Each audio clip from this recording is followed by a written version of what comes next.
નથી જાણ્યું અમારે પંથસી આફત ખડી છે, ખબર છે આટલી કે માતની હાકલ પડી છે, જીવે માં માવડી એ કાજ મરવાની ઘડી છે, ફિકરસી જ્યાં લગી તારી અમો પર આંખડી છે, નથી જાણ્યું અમારે પંથસી આફત ખડી છે।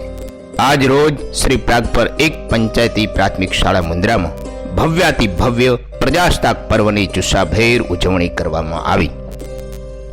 આ પ્રસંગે ગામના સરપંચશ્રી, પંચાયતના સભ્યો, શ્રી પ્રાગપુર સ્થાનકવાસી 6 કોટી જૈન સંઘના મુનિઓ, યતિઓ, પ્રતિનિધિઓ તથા ગ્રામજનોની બહોળી હાજરી રહી। કાર્યક્રમનું શાબ્દિક સ્વાગત આચાર્ય શ્રી સુલેમાન લંગાએ કર્યું। સ્ટેજ સંચાલન મીનાબેન આચાર્ય અને ભાવેશભાઈ સોલંકીએ કર્યું। આભાર વિધિ શ્રી હિતેશભાઈ પરમારે કરી અને સમગ્ર કાર્યક્રમનું સંચાલન શ્રી સેવંતીલાલ પરમારે સુચારુ સુંદર રીતે કર્યું।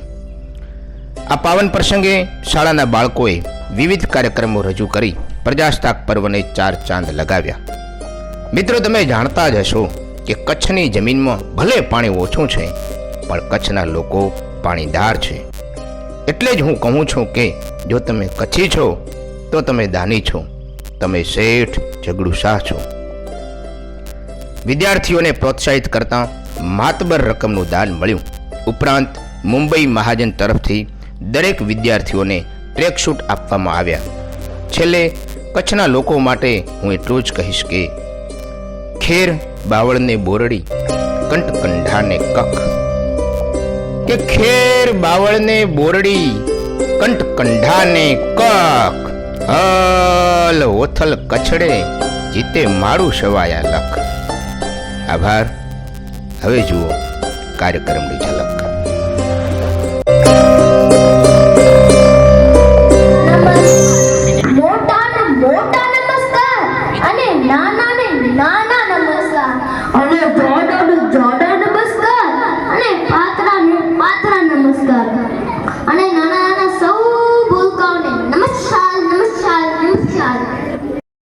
પ્રજાસત્તાક એટલે પ્રજાના હાથમાં સત્તા, અને પ્રજાના હાથમાં સત્તા એટલે આપણા હાથમાં સત્તા, અને એક લોકશાહીનો સાચો નેતા નાગરિક, અને નાગરિક એટલે આપણે સૌ। મિત્રો, 26 જાન્યુઆરી 1950 થી આપણું બંધારણ લાગુ થયું। તેના બાદમાં આપણે દર વર્ષે 26 જાન્યુઆરીના રોજ પ્રજાસત્તાક દિન તરીકે ઉજવીએ છીએ। સ્વચ્છતા ત્યાં પ્રભુતા, મતલબ છે કે જ્યાં સાફ સફાઈ હશે ત્યાં પ્રભુનો વાસ હશે। આપણને ગંદકીમાં બેસવું ગમે નહીં, તો ભગવાનને ગંદકીમાં બેસવું ગમે ખરા? ના ગમે। તો પ્રશ્ન એ થાય છે કે આ ગંદકી ફેલાવે છે કોણ? આપણે।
વીરો મેં જુગાડાઓ છે એ મનમાં